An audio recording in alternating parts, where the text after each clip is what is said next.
9:08. Sería importante que los productores me provean de la medición del riesgo país para ver en qué lugar nos encontramos. Pero cerramos la semana anterior con 1,700 y pico, cerca de 1,800 puntos, que es cosa bastante grave. Y por eso la primera pregunta para Marco Flores, la conexión por favor también con el estudio de Walter Spurrier. Eso es lo prioritario este momento por acá. ¿Milton está por allí?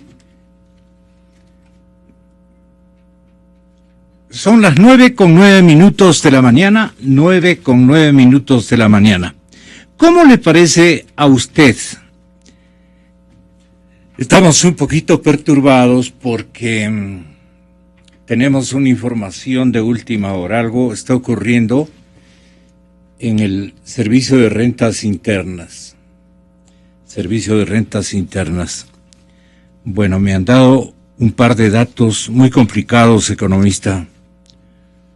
El uno es que están succionando dineros y por eso la falta de pago oportuno, la devolución de impuestos a las personas que confían en sustentar su liquidez empresarial en esos fondos. Es cosa muy grave que les estén haciendo esperar y las demoras parece que están produciendo cosas muy, muy complicadas. Y es que es obvio porque ha habido una succión de recursos me dicen a mí, por un monto de $400 millones que el señor presidente ha dispuesto pasen a otros escenarios. Ojalá no sea cierto, por favor. Es gravísimo esto. Número 2, hay gente del SRI convocada por el gobierno hacia la Contraloría General del Estado a robustecer estamentos administrativos que puedan configurar, acoplar determinadas situaciones contractuales. ¿Qué nos está pasando, no? ¿Qué nos está pasando? Yo abogo por pedirle a Dios que ninguno de estos dos elementos que tienen el carácter de extraoficial sean certeros. Pero también la radio y sus fuentes no están en trabajo iluso. No, estamos atrás. Y por eso digo, alguna circunstancia va a ocurrir, creo que en las próximas horas en el Servicio de Rentas Internas. Estos dos elementos pertenecen precisamente a gente que trabaja en el SRI. Bueno, 9:12. Yo creo que la gente, el empleado público, el servidor público, así tenemos que comenzar a denominarlos ya, pero masivamente. Economista Flores, es importantísimo que el señor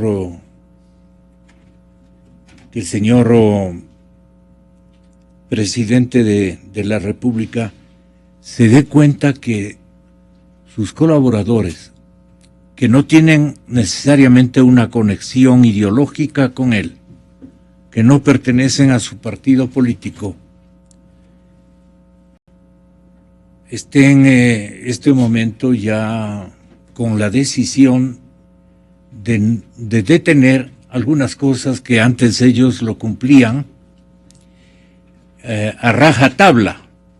Me parece que el clima y hoy la situación es distinta y entonces va a haber una especie de minga nacional en los estamentos públicos para enterarnos a todos los ecuatorianos de circunstancias que se van agravando día tras día. Y es por la falta de liquidez, por la falta de ingresos de divisas, la economía está muy mal.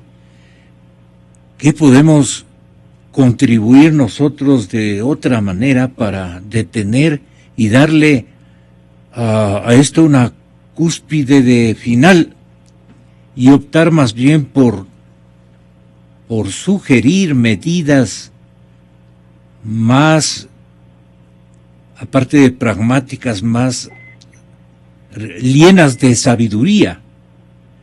Porque se necesitan fórmulas emergentes, se necesitan ideas muy creativas que no le hundan más a la economía antes que beneficiarla, que darle oxígeno.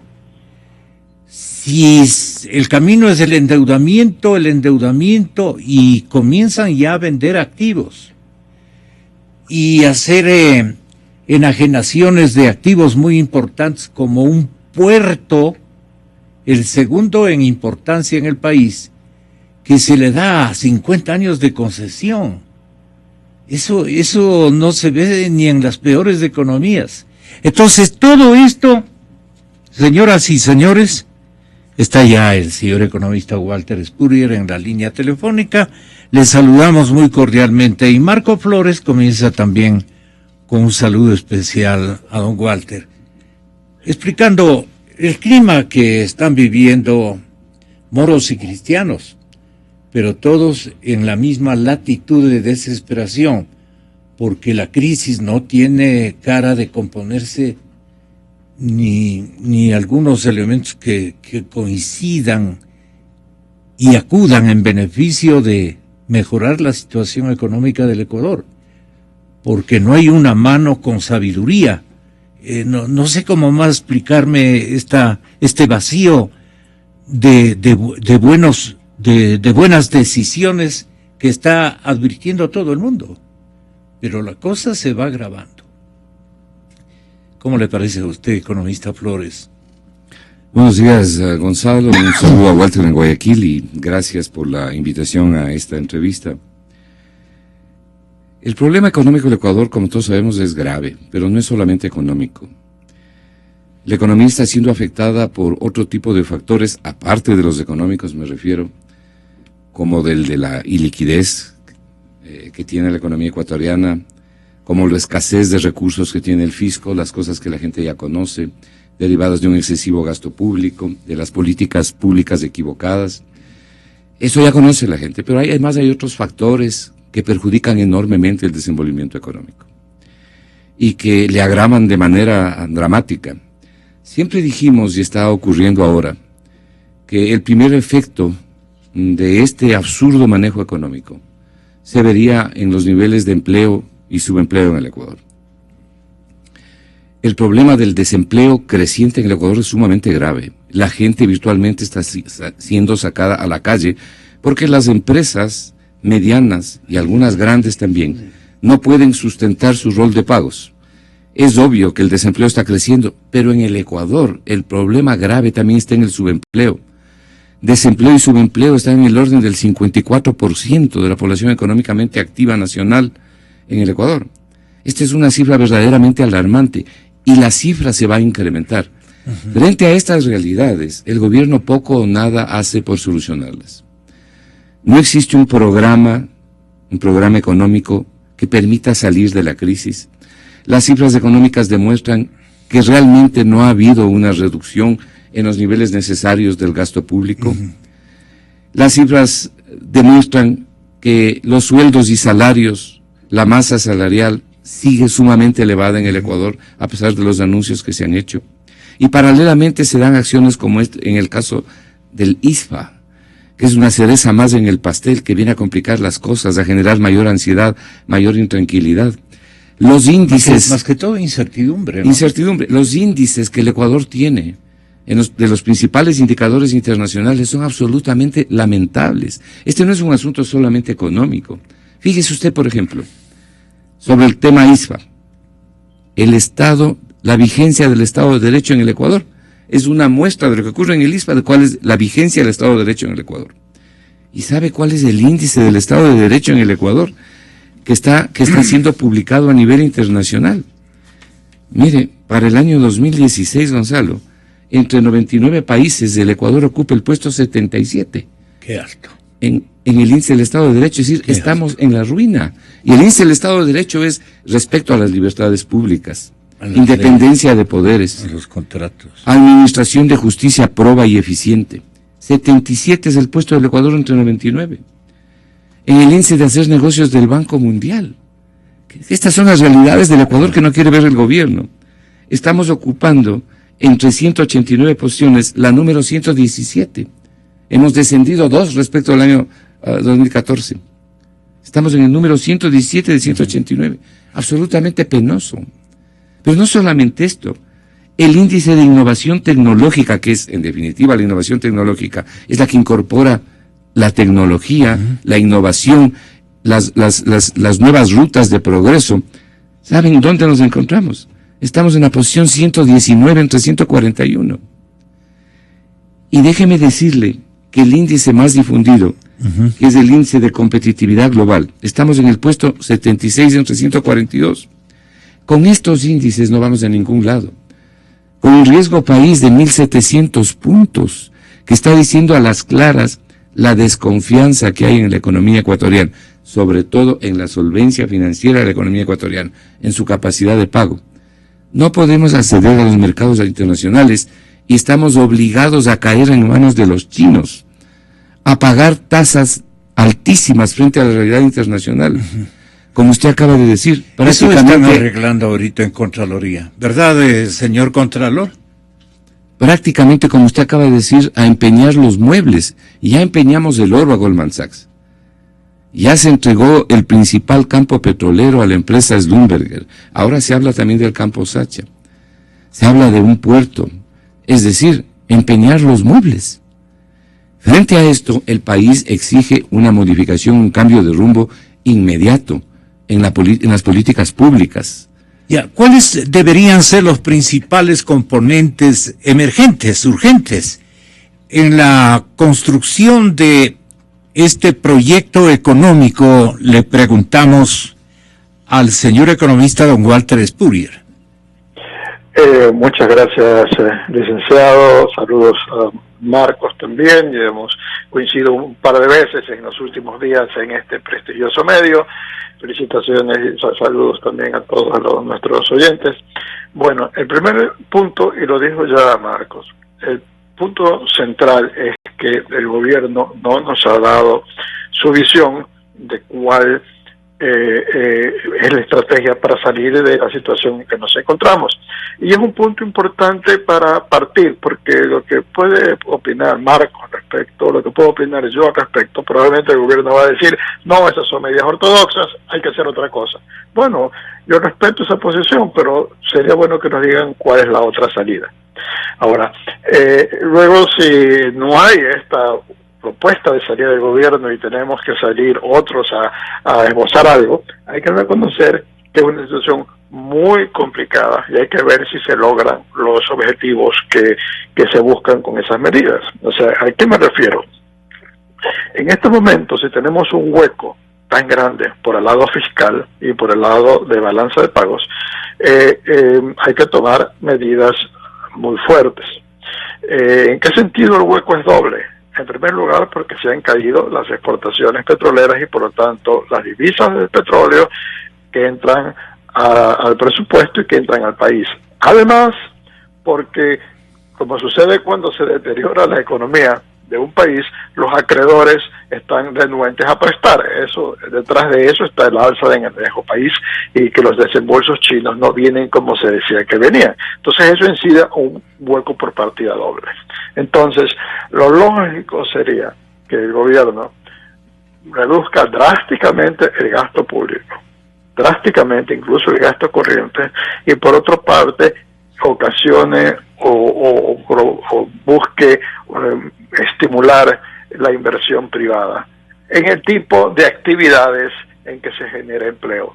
Y por último, no solamente nuevas inversiones, sino que las empresas actuales no reduzcan el empleo. Entonces, por ahí tiene que ir la política pública. Ahora, eso es complicado hacer. En primer lugar, las empresas Las empresas, aunque ideológicamente o por formación o por conocimientos económicos entiendan que tiene que bajarse el gasto público, las empresas saben que cualquier reducción del gasto público significa caída en la demanda interna y problemas inmediatos en sus ventas. Entonces, de pronto encontramos que cuando el gobierno va por medidas heterodoxas y yo considero peligrosas, que es hacer pagos con papeles que no tienen sustento, o sea, mantiene un gasto público con bonos del Banco Central, con títulos del Banco Central, que si bien es cierto tienen corta circulación, claro, pero al momento que tienen corta circulación porque se utilizan para pagar impuestos, lo único que significa es que estimula un poco la economía, pero acto seguido también caen sus ingresos, porque lo que recauda el SRI en parte son papelitos que hay que devolverle a la central. Esa plataforma, perdón por la interrupción, economista, esa plataforma, llamémosle falseta, ¿a dónde nos puede conducir en el menor tiempo posible si es que nos ponemos tan heterodoxos? Bueno, lo que yo pienso que sucede es como si tiene un efecto de corto plazo de... ¿Arregla la situación? No arregla. Lo que sucede es que en el corto plazo las empresas a quien el Estado les adeuda comienzan a recibir esos papeles y dicen, por fin, si no me pagan en dólares, por lo menos recibo estos papeles. Yeah. Y por eso muchas empresas están contentas, cogen esos papeles, los colocan en el mercado actualmente con un descuento algo por debajo del 5%, y dicen, ya, por fin cobré, porque al final recibieron dinero. Pero quienes compraron esos papeles los venden, no los usan para pagar impuestos. Entonces, eso a lo que estimula. Al momento que estimula la economía y no se contrae tanto la economía, también significa que la economía demanda más importaciones, demanda más recursos externos y por lo tanto se empeora más el problema de balanza de pagos. ¿Por qué? Porque va a haber más importaciones. Por el buen sentido podemos decir, porque la economía no se deteriora, pero causa más un problema. Entonces el gobierno trata de tapar ese problema con medidas de corto plazo. Con medidas de corto plazo que significan empeñar las futuras rentas a cambio de recibir algo ahora.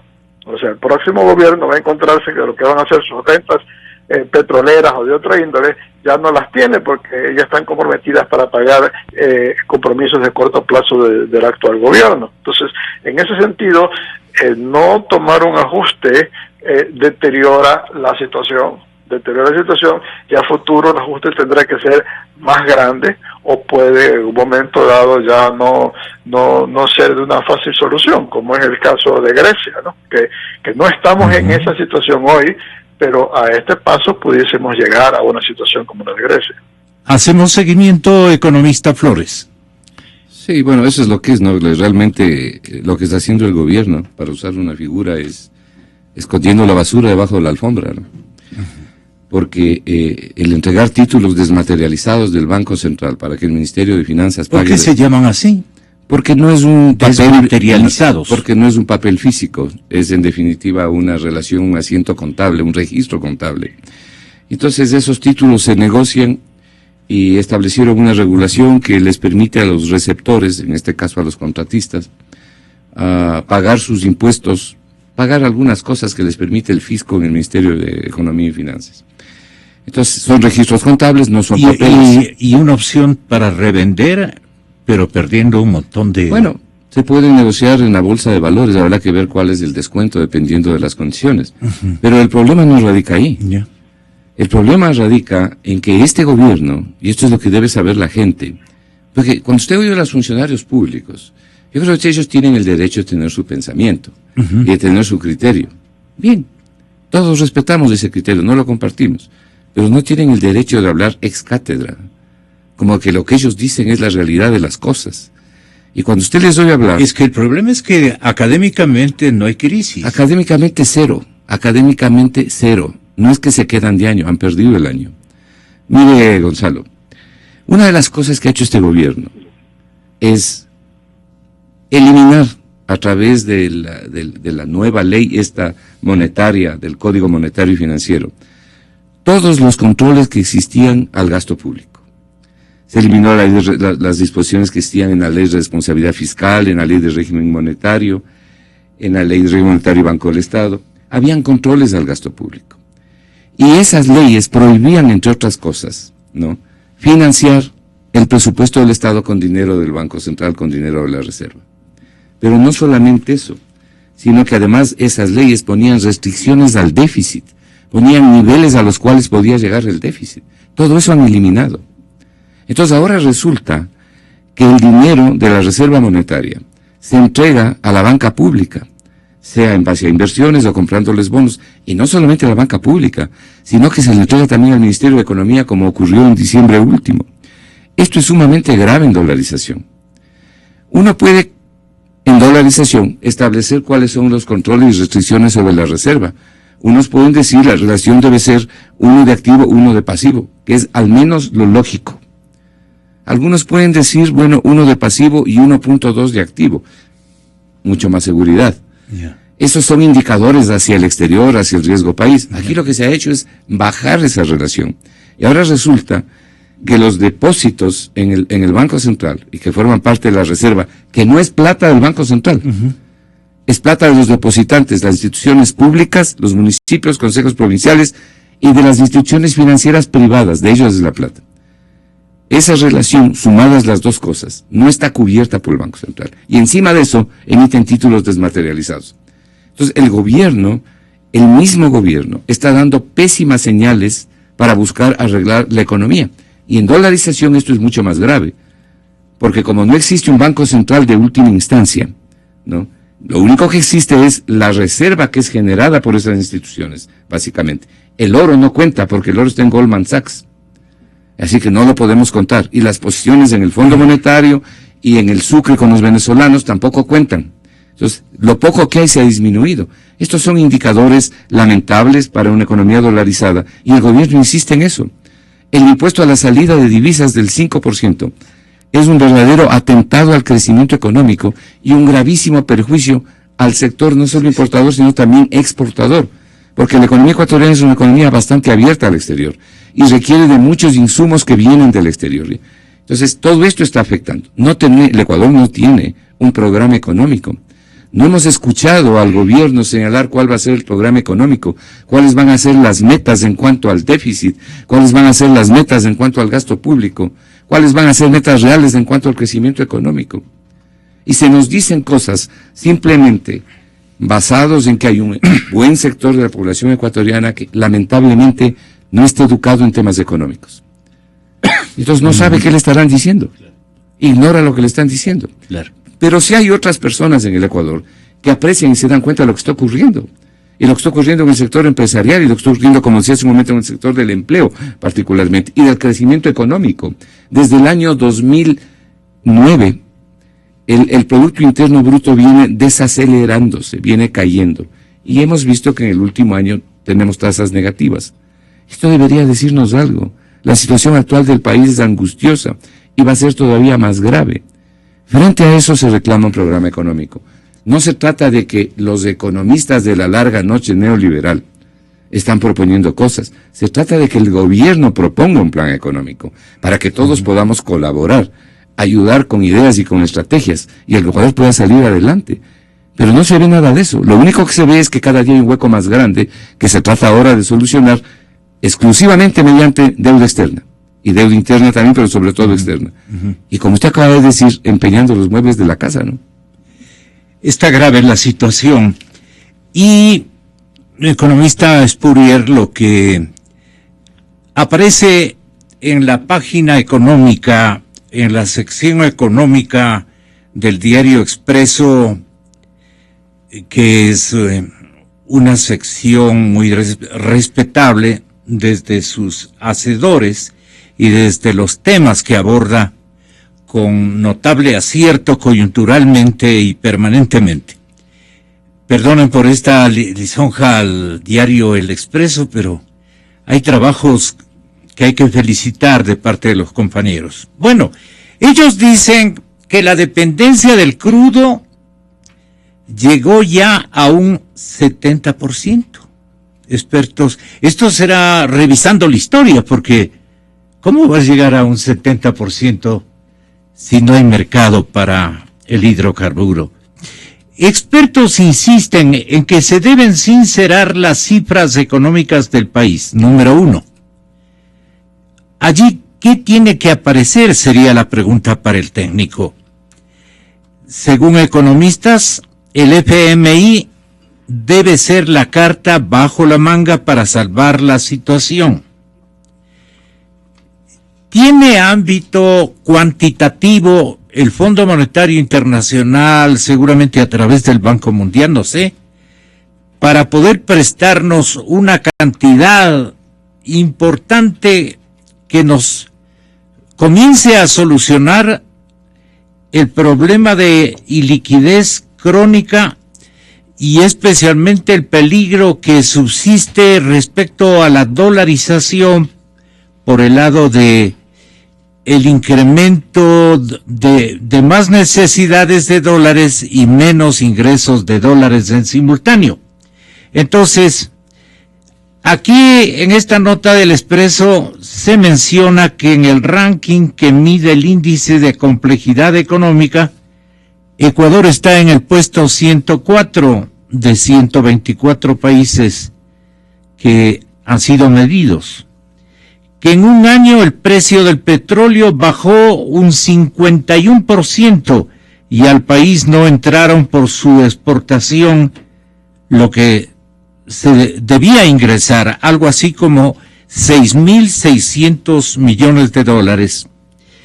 Y que hay recesión cuando la tasa de variación anual del Producto Interno Bruto es negativa por 3 trimestres seguidos.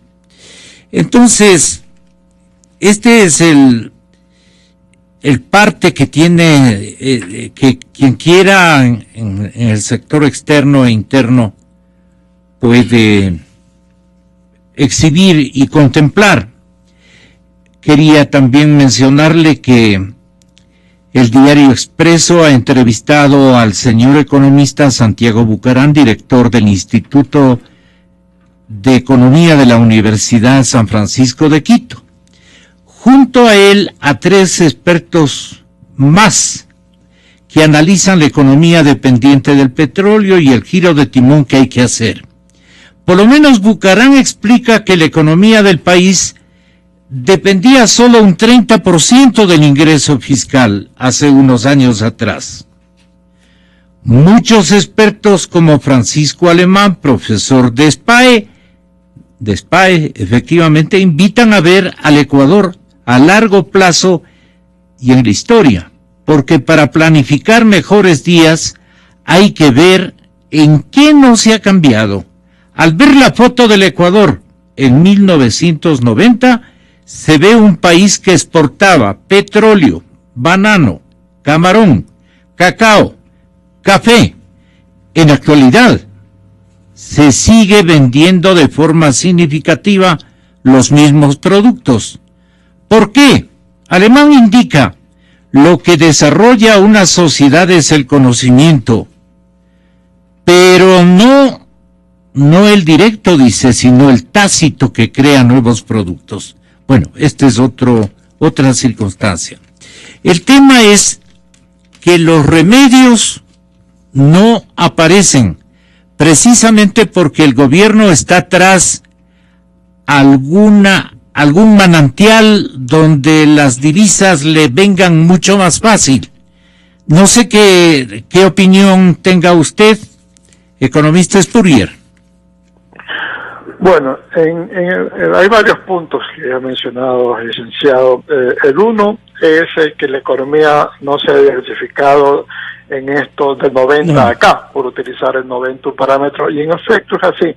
Si vemos los principales rubros no petroleros de exportación,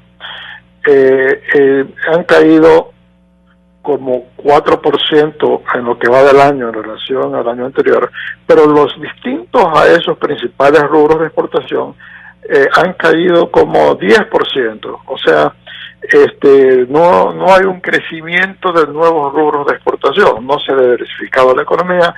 Parte hay que reconocer que cuando el precio del petróleo es alto, suele el país sufrir de lo que llaman enfermedad holandesa, o sea, la moneda se torna muy fuerte, los empresarios y los inversionistas ven más conveniente venderle servicios al Estado que invertir en exportaciones, pero diríamos que un gobierno de PhDs en economía que han buscado cambiar de modelo al país, era de esperar que haya más inteligencia en ese sentido, de que promover otro tipo de exportaciones. El gobierno lo ha querido hacer, pero de una manera demasiado utópica. Ha querido saltarse de exportar banano a tener nanotecnología, por ejemplo. No hay de comenzar para empezar, como hizo Chile, darle mayor valor agregado a sus exportaciones tradicionales en la medida que se incuban nuevos productos de exportación. La ida al Fondo Monetario, el ministro de Políticas Económicas resume la posición oficial en el sentido que el fondo no nos prestaría mucho dinero para que ir al fondo, que ya habla bien de nosotros. Exacto. Dice, y habla pues de que nos prestaría como $80 millones. En efecto, el fondo no prestaría una cantidad sustancial. Lo que sucede es que ir al fondo significa que el Ecuador presenta oficialmente una visión de cómo va a sacar la economía por delante, que el fondo le da un visto bueno y colabora con el país para armar todo un paquete de créditos dirigidos a que el país pueda hacer ese ajuste que tiene que hacerlo, porque el ajuste es indispensable, y diciendo si creemos que esto es viable. Entonces eso debería incidir en una reducción del riesgo país, en un mayor desembolso de las multilaterales y quizás en un posible retorno del Ecuador a los mercados internacionales, porque en parte el motivo que no nos prestan es porque dicen de aquí a cuando se venzan los bonos, esta economía va a colapsar antes que eso suceda. Entonces, ¿cómo voy a invertir en bonos del Ecuador? Entonces, en el momento que el país dice, no, vamos a tener 2 años o 3 años o lo que sea de dificultades, pero el fondo dice que sí, que nos va a monitorear que cumplamos, y eso es lo que es importante, nos monitorea que cumplamos, y en ese instante ustedes ya pueden tener mayor certidumbre que si vamos a poder pagar, va a bajar el riesgo país. Ahora se dice, es que el fondo impone una política. Yo pienso que las políticas con el fondo se negocian, y sobre todo cuando un país tiene funcionarios que conocen, tiene buenos técnicos, le pueden contraargumentar al fondo, decir, eso es que usted me dice, no, yo pienso en tal otra cosa. Entonces de esa manera, producto de esa discusión, sale algo que el fondo no es lo que a ellos se les ocurrió, pero a lo mejor es lo que dicen, bueno, sí, esta conversación con el Estado nos da como resultado que estas cosas que dice el gobierno no me gustan, pero estas otras sí me parecen aceptables, y se llega a un acuerdo, ¿no? Claro. Es que nos dicen, este es el programa, no es una receta. ¿Ya? Entonces, yo sí pienso que esa es la importancia del fondo, pero regreso a un punto inicial que hice, si el gobierno no le gusta eso, antes de denunciar eso, tiene que decir cómo vamos a seguir adelante. Porque los agentes económicos, el agente económico es desde las grandes empresas, a usted y yo y quienes nos escuchan, que tenemos que pensar qué hacemos con la plata que tenemos depositada en el banco, qué va a pasar con nuestro sueldo, qué va a pasar con nuestros honorarios, qué va a pasar con nuestros alquileres, todo ese tipo de cosas. Hacemos decisiones. Todas esas pequeñas decisiones, de las muy grandes, de las grandes empresas, a las pequeñas decisiones de quienes tienen 3 chochos en el banco, claro. Esos tienen que tener una guía, decir, aquí vamos, todos vayamos en este sentido, y tengo que convencer a la gente, claro, que vaya en ese sentido. Concretamente, ¿cuáles luces hay que encender para especialmente el manejo de las divisas de parte de la gente, de parte de los emprendedores, de los pequeños, medianos y grandes empresarios? ¿De qué deben estar enterados para hacer un mejor uso de las divisas en vez de guardarles en el colchón ban o algo por el estilo? Bueno, una de las cosas que sí ha hecho el gobierno últimamente, sino que lo ha hecho más calladamente, es cambió 180 grados su discurso referente a la banca. ¿Ya? Entonces, sí, pasar de culpar a los banqueros de todo y decir que ganan demasiada plata, etcétera, sí, y no darse cuenta que si yo tengo plata depositada a un banco y el gobierno dice que le va a bajar las utilidades a los bancos y que le va a obligar a prestar a sectores que no son tan rentables o que pueden tener más riesgos. Yo lo que estoy pensando no es que los bancos son mala gente, yo lo que estoy pensando es cuán seguro está mi dinero. ¿Ya? ¿Por qué? Porque así somos todos un poco como egoístas, todos somos así, queremos preservar nuestro patrimonio. ¿Ya? No estamos pensando en otras cosas, sino mi dinero está a salvo o no está a salvo. Ese discurso ya ha cambiado, pero sí te he dicho que hasta le comienzan a gustar los banqueros. Y quizás eso haya incidido en de que el ritmo de caída de los depósitos en la banca se haya desacelerado. En enero incluso hubo un crecimiento debido a un aumento de los depósitos en el Banco del Pacífico, pero en los demás bancos los depósitos se mantuvieron estables en relación a lo que estuvieron en diciembre, ya es decir, mucho. Entonces, esa es una medida que se ha ido haciendo. Ya. Otras medidas, por ejemplo, se habla de flexibilización laboral, o que se dice, no es flexibilización, lo que sea. Las medidas de flexibilización laboral, antes de tomarlas, deberían consultar con los patronos. ¿Por qué? Porque hay que estar seguros que esas medidas van a darle los resultados adecuados. Si las medidas son muy complicadas, si hay que pedir solicitud para poder acogerse a ese sistema y van a haber inspecciones para ver si se somete a ese sistema, si el sector sí, no, tienen que reunirse con el ministro, tienen que hacer tales cosas, a las finales no van a dar resultados esas medidas. Entonces hay que asegurarse que esas medidas den resultados.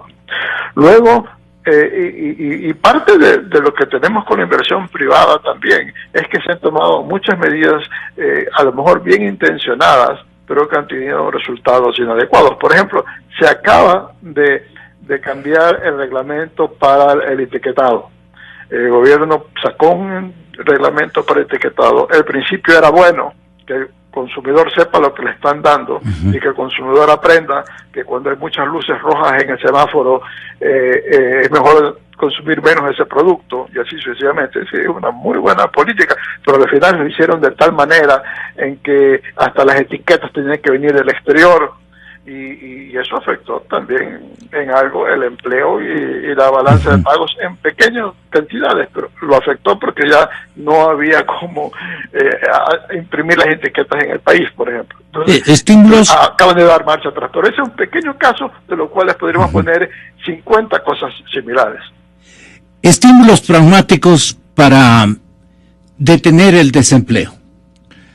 Más temprano que tarde, el Ecuador va a ir al Fondo Monetario Internacional. Y eso como consecuencia de las políticas públicas de 10 años de este gobierno, ya casi 10 años de este gobierno. Hoy en día el Fondo Monetario Internacional no es el fondo de años anteriores.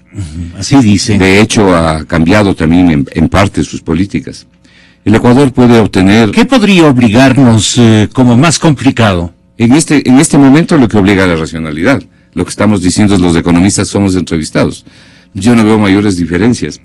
¿Qué encierra la racionalidad? Es cuestión de leer el informe del Fondo Monetario sobre Ecuador, discutido y analizado con el ministro de Coordinación Económica. El informe del 21 de febrero. Ahí le hacen de 12 a 20 recomendaciones. Eso es lo que le van a recomendar. Estamos hablando de una racionalización de los subsidios, una reducción del gasto público a niveles no mayores de un 2 o 3% de déficit fiscal, cosas así. Eliminación del 5% de la salida de divisas, desmontaje de las salvaguardas, todo este tipo de cosas son las que va a pedir el fondo. El Ecuador, de acuerdo a la... economista, ¿no requiere el gobierno un ministro de Economía? Ministro de Finanzas. Mire, con el respeto que se merecen en lo personal los diferentes ciudadanos, yo creo que el presidente de la República no tiene frente económico. Y no porque no haya gente capaz junto a él. Yo creo que todos los funcionarios son capaces, sino que están ahí para firmar, no para sugerir ni para plantear. Cuando un ministro de Estado le sugiere al presidente algo que es lógico y que debe hacer, el presidente tiene la posibilidad de decir, lo acepto o no lo acepto. En ese momento el funcionario debe irse a la casa por dignidad. Por dignidad. Porque no se puede tener funcionarios simplemente para que firmen, ¿no? Y para que nunca digan no. Y la suerte es que somos varones, porque si fuéramos mujeres todos diríamos, sí, imagínense lo que pasaría. Pero aquí radica uno de los problemas.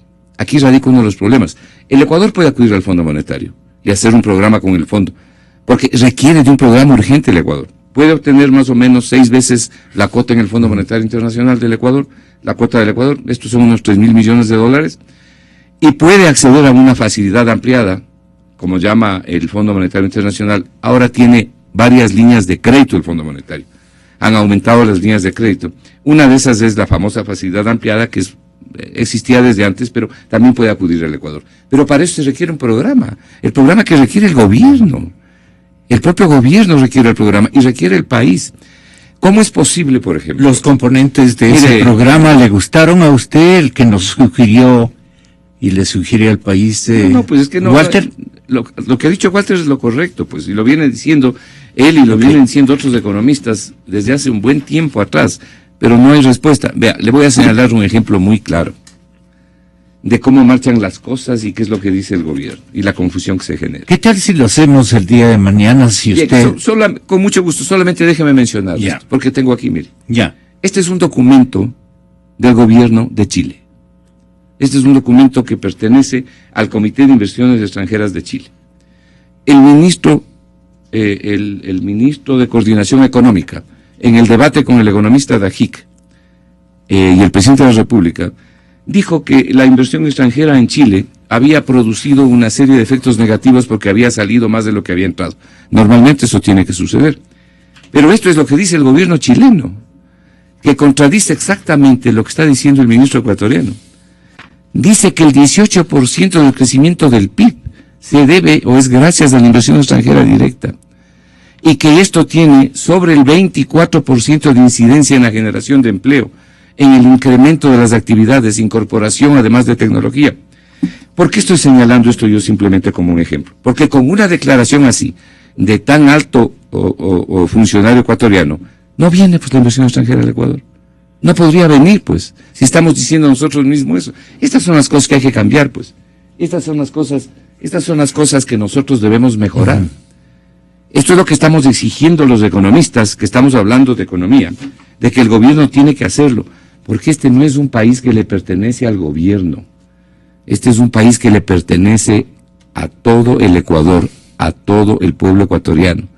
Nosotros no podemos hacer en el Ecuador, ninguna persona, ninguno de nosotros podemos hacer lo que nos da la gana. Economista, muchas gracias. ¿Mañana continuamos? Con gusto. Gracias. Muchas gracias también al señor economista Walter Spurrier. Ojalá tenga un tiempito para mañana complementar la tarea. Muy amable economista, muy buenos días. Muy buenos días, muchas gracias y siempre a su disposición. Gracias, Walter. Andrés Páez Benalcázar, señor asambleísta, muy buenos días.